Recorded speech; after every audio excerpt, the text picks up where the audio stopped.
What's going on, guys? I hope everybody is having a great day. So today I've got a figure-related video for you guys today. Well, not just one figure, but two figures. Now, you guys have seen me with these figures before, but I thought about going a little bit more in-depth about these figures because I'm a huge fan of both these figures. And at the end of this video, I'll probably determine which one I think is the better figure. So, on my right here, we've got the Neca Michael Myers from Rob Zombie's Halloween from back in 2007. And both these figures have something in common. They are not easy to find. This thing was not easy to find. So, yes, that's the first Rob Zombie Halloween Michael Myers. And on the left here, on my left, we've got the Mezco Rob Zombie's Halloween 2 Michael Myers. I don't know if NECA ever jumped in on the whole Rob Zombie's Halloween 2 thing. I know that this thing, it took me a long time to find this thing, and by the way, none of these were in a package, because I bought that thing loose, and I've actually had this ever since these things came out. I had to hunt this thing down. I had to track it down, because I thought this thing was gone, and I'm so glad that it's not. So, I'm going to actually jump off the camera, and I'm going to go in from behind. That sounded bad, I know, but I'm going to get behind the camera, and you guys are going to see my hands and mainly just see the figures. So let me go ahead and do that. Alright, so as you can see in the back, we got the DVD cases popped up behind the figures. They're not really part of the video. I just thought that maybe that might be a little more appealing to look at rather than to see these two figures stood up in front of my refrigerator and my fine china cabinet. So on the left, we got the 2007 NECA Michael Myers, Rob Zombie Michael Myers, and I hunted that thing down in 2020. Yeah, 2020. I actually wanted one of these ever since 2007. It's just I was a little young for something like this at that age, but I'm glad to finally, get one. I didn't want one in the box, mainly because I didn't want to feel bad about taking it out of the box, and I don't have $900 to just pull out of my ass and frivolously spend, so I'm glad to have one loose. I like my figures loose where I can put them on my shelf and whatnot. I don't like them in boxes. They're meant to be taken out of boxes. Why would you, they're, like I said, they're physical figures. They're meant to be taken out of boxes, so I was pretty happy. I got it for around 80 bucks. Yeah, 80 bucks, and I'm pretty happy with that decision. I'm pretty sure my wallet is as well. 80 bucks for, this figure is pretty good. And on the right, we've got the Mezco Rob Zombie Halloween 2 Michael Myers. And this is actually the first Michael Myers figure I've ever owned. I've had this thing for a really, really long time. And the backstory here is I had to look for this thing. I thought I had lost it, man. I wanted to cry. I saw how valuable they were. I wanted to cry because I thought I'd lost it, but I'm so glad that I still have it. And I actually got it with a buddy of mine back in 2009. We went to Nashville with his dad.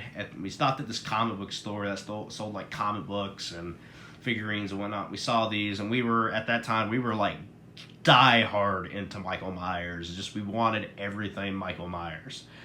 And we saw these figures. We both got one.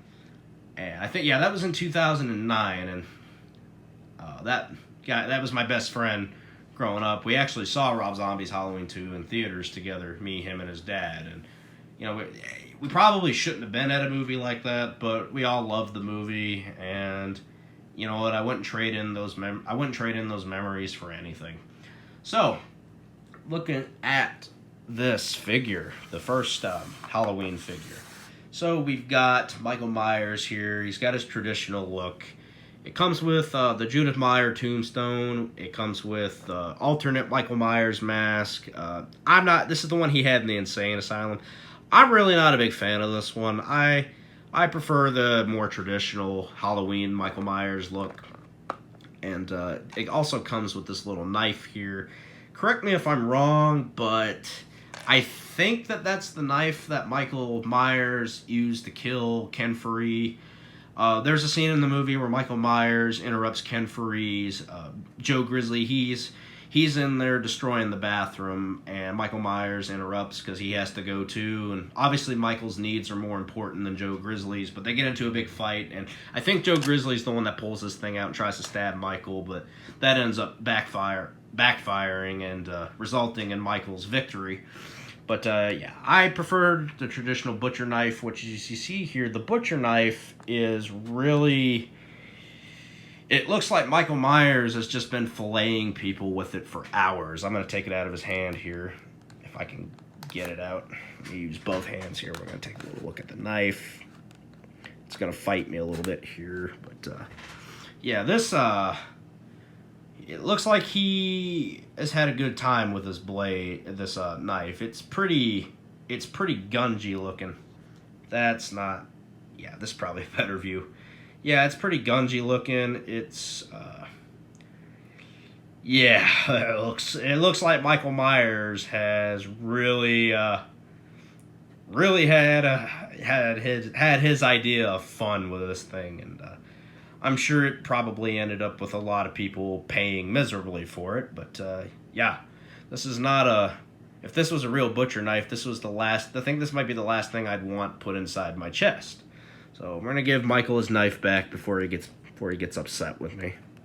Give Michael his knife back. And I thought we'll also take a look at the sculpt. So the sculpt here, it's your traditional Michael Myers mask. You see his eyes. I know that upsets a lot of purists. In this case, you know, the movie, seeing his eyes didn't really bother me. It's a different take on Michael Myers.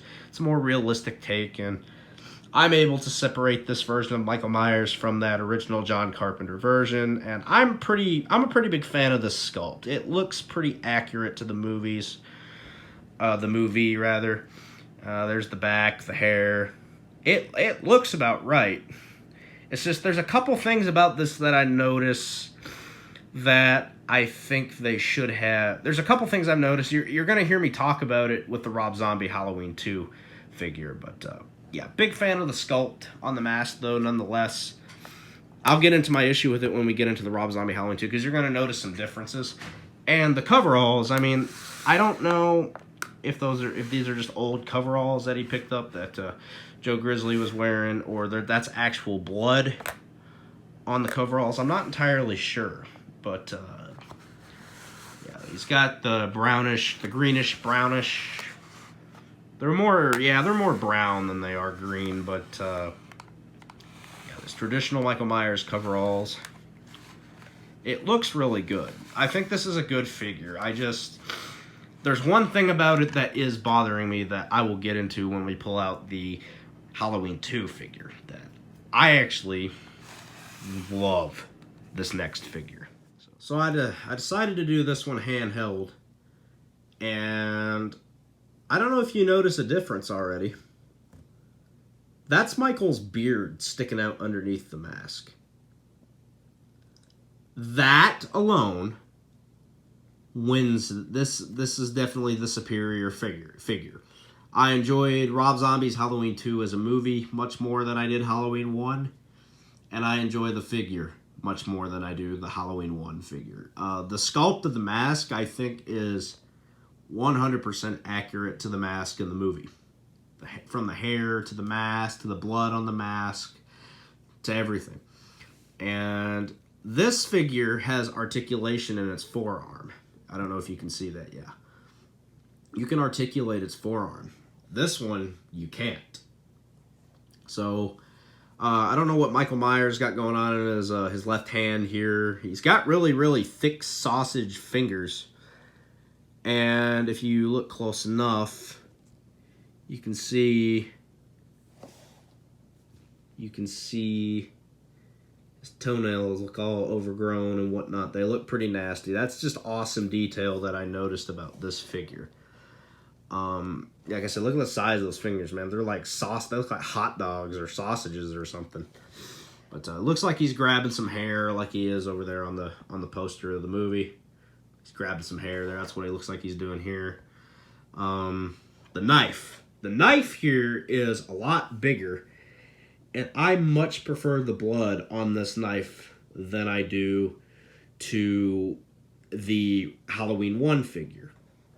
And he's just covered in blood on his coveralls, and I just think that this is the better figure. Now, these figures are really hard to find, and they're very expensive. I was lucky to get one back in 2009. Let's look at that sculpt a little bit more before we get into that. That just looks really accurate to Rob Zombie's Halloween 2 as a movie. So, yeah, I mean, which one of these figures is better? Hands down, the Mezco Rob Zombie's Halloween 2 figure. It just really beats the Neca Rob Zombie Halloween 1 figure. I think Mezco, I don't know if they did another Michael Myers figure after this, but they definitely should have, because this thing is incredible. The only complaint I've ever really heard is the stance. It really doesn't bother me, because they get everything else right with this figure. So this is definitely probably my favorite Michael Myers figure out of all I have a lot of Michael Myers figures. I think that this one's probably my favorite out of all of them. Mainly because it's the most unique. You don't really see these a lot. So if I was to rate these both on a scale from 1 to 10, I'd say the Halloween 1 figure, I'll give it a 7.5 out of 10. And the Rob Zombie's Halloween 2 figure, Mezco, I'll give it a 9.5, maybe even a 10 out of 10. I think they knocked it out of the park, Mezco did, with this figure. So what do you guys think? Are you a fan of either one of these figures? Do these look like your cup of tea? I could probably, if you guys are ever interested in owning either one of these figures, I will definitely try to help hook you guys up with one. So if you guys like the video, make sure to hit that like and subscribe button. Thank you guys for watching, and I'm out. Peace.